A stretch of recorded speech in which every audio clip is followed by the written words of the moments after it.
सकेसम्म डेली चाहिँ आउँदैन, एक दिन छुट्याएर बिराएर पनि।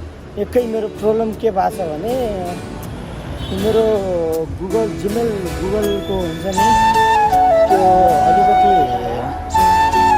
28 दिनभित्रै त्यो पुरै प्लेटफर्म बन्द हुने भन्ने। Good morning guys, good morning. सन्चै आरामै हुनुहुन्छ? सो यस, फेरि पनि नमस्ते, welcome back to my duty. सबजना सन्चै आरामै हुनुहुन्छ होला, म पनि एकदम सन्चै आरामै छु। सो आज नेक्स्ट भ्लग स्वागत छ सबैजनालाई मेरो क्रेजी एसके भ्लग्समा। आज देख्न सक्नुहुन्छ पुरै बाल काटेर मुखमा पनि अलिकति ब्ल्याकहरू भएको छ क्या भन्नुपर्दा। एकदम आज फाइनल्ली ड्युटी चाहिँ गएको छु। सो एकदम बाल काटेर कस्तो लागेको छु गाइज आजभोलि भन्नुपर्दा। पुरै बाल फालिदिएँ मैले यार। लास्टै गर्मी हुन लाग्यो अनि त्यसपछि अलिकति प्रब्लम पनि आयो क्या, त्यो भएको कारणले बाल पनि अलिकति मैले काटिदिएँ है। अब फाइनली आज हिजो राति पनि अलिअलि, रातिभन्दा पनि बिहान चिसो लाग्न लाग्यो कि, त्यो भएको कारणले आज अलिकति मार्केटमा गएर कम्मलहरू उड्ने बिछाउनेहरू ल्याउनु पर्ने हुन्छ। सो अहिले बिहानको 10:30-11 हुँदैछ। सो त्यही नै हो गाइज भन्नुपर्दा। अब मेरो गुगल अकाउन्ट पनि 28 दिनभित्रै काम गर्न छोड्दैछ गाइज।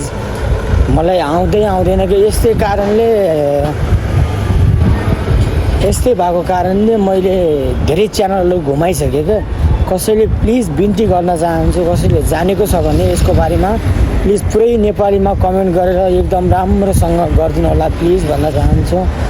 अब 28 दिनको टार्गेट मेरो चान्स छ, 28 दिनभित्र बनाउन सक्यो त सक्यो, नत्र गयो।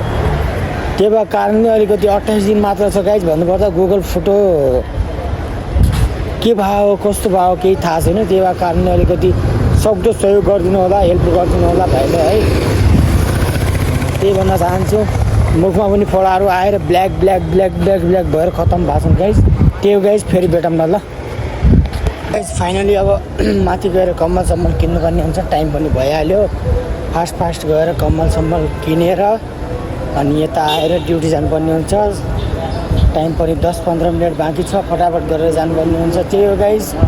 अब चाहिँ भ्लग सक्दो सकेसम्म डेली चाहिँ आउँदैन, एक दिन छुट्याएर बिराएर पनि आउन सक्छ। माया सपोर्ट गर्न नभुल्नु होला। एकै मेरो प्रब्लम के भएको छ भने मेरो गुगलको हुन्छ नि, त्यो अलिकति 28 दिनभित्रै त्यो पुरै प्लेटफर्म बन्द हुने भन्ने एउटा सूचना आएको छ क्या।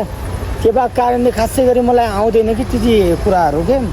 जिमेलको बारेमा खासै आउँदैन, युट्युबको बारेमा चाहिँ अलिअलि थाहा छँदैछ, तर जिमेलबाट आयो योपालि है।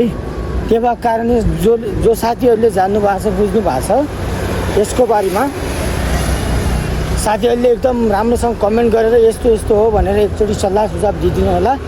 त्यही हो गाइज भन्नुपर्दा। जानुपर्ने हुन्छ। लास्ट चाहिँ आँखा पनि डुबिएको छ कि मेरो बाल पनि काटिदिएँ मैले। सो गाइज मार्केटमा पुगिसक्यो। अब 1-2वटा कम्मल लगेर जानुपर्ने हुन्छ।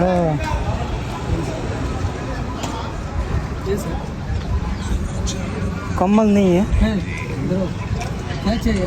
कम्मल और क्या चाहिए? वही चाहिए, कम्मल चाहिए। कुछ इधर है, वो तो क्या फायदा?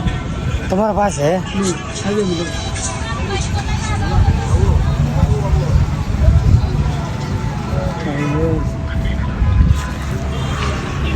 ल फेरि भेट्छु।